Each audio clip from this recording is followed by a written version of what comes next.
Hi everyone, today we're making one of the best Ghanaian snacks, Bofrot. This is the dry type. We have the wet Bofrot and we have the dry Bofrot. And in literal terms, Bofrot is just fried bread, okay? And I'm going to teach you how to get it right, how to make the perfect dough, and to also point out the possible mistakes you've been making if you've been trying this recipe and not getting it right. Let's get started. First of all, you need to use hard flour for this recipe. Either you use hard flour or all-purpose flour, nothing else, okay?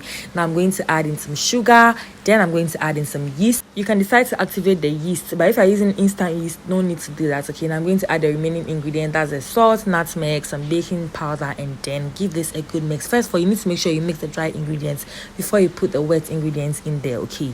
Now listen, make sure you're using a measuring cup for this. Do not use any kind of cup because the measurements needs to be intact, up tight, otherwise you mess it up. Now I'm going to add in some butter, which is very important.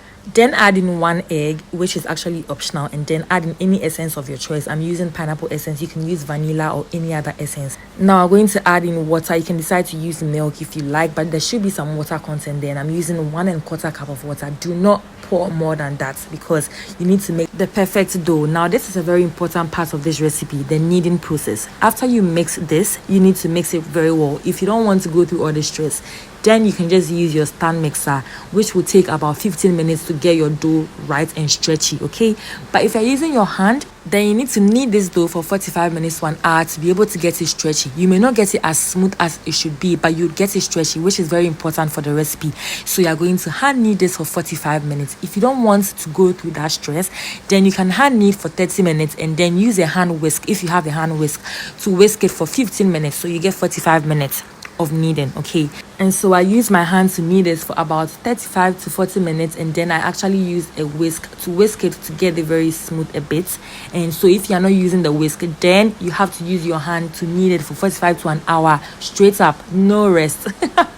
If you don't follow these measurements and this dough process I've taught you, then your dough is not going to be right, because over the years I've learned how dough works.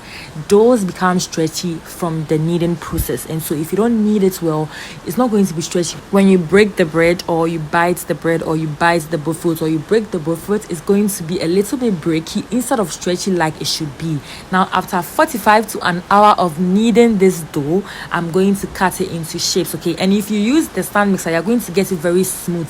But that's not important like getting it very stretchy, because getting it stretchy is very important. The smoothness, after you proof the bread for a while, you get it smooth regardless of how it looks now, okay? Now I'm going to make the shapes, and I'm going to teach you 3 different ways you can make your round shape. Now this is the first method. You're going to just knead it a little bit like this, and then seal the ends like this so that it doesn't have any open edges or open ends like this. Now you can just make it round, and you can see how smooth and perfect this looks, and this is how it should be.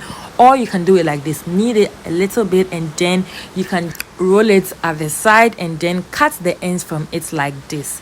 Then you can put this also in your palm and then make your round surface or your round shape, just like this. And for method 3, all you have to do is just knead it in your palm, and then you're going to just seal the ends and cut the extras from there like this. You can just twist and cut, and you have your perfect round dough like this, okay? Now we have our dough ready. All we're going to do is cover it and let it rise for 1 hour. And so we have reached the proofing stage, which is a very important stage, because at this point, that's where your dough will double in size like this. Can you see how it looks? Perfect. All you have to do now is fry. If you want to bake it, you bake it and you get bread. If you fry it, you get Bofrot. All we have to do now is fry this, and we're going to fry it in oil, and make sure the oil is not too hot, okay?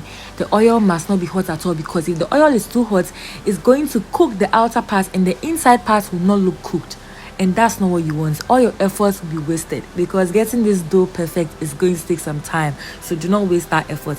Now you're going to fry it on low heat so every part of it is well cooked. Take it out of the oil, fry the remaining ones, and that's it for Bofrot. Your Bofrot is ready, and you're going to enjoy this. If you want to make that fluffy donut or that milky donut thing, you can take it out of the oil at this point, but that's not what I'm making. So you have to make sure you fry every part of this Bofrot, and that's it. Your Bofrot is ready. Can you see that there is more details about how doughs work, and it could take some time for you to get it right, but do not worry. With constant practice, you're going to get it right. Can you see how stretchy this dough is? That is just how it should be when you make it. I hope you try this recipe. When you do, let me know how it goes. Bye.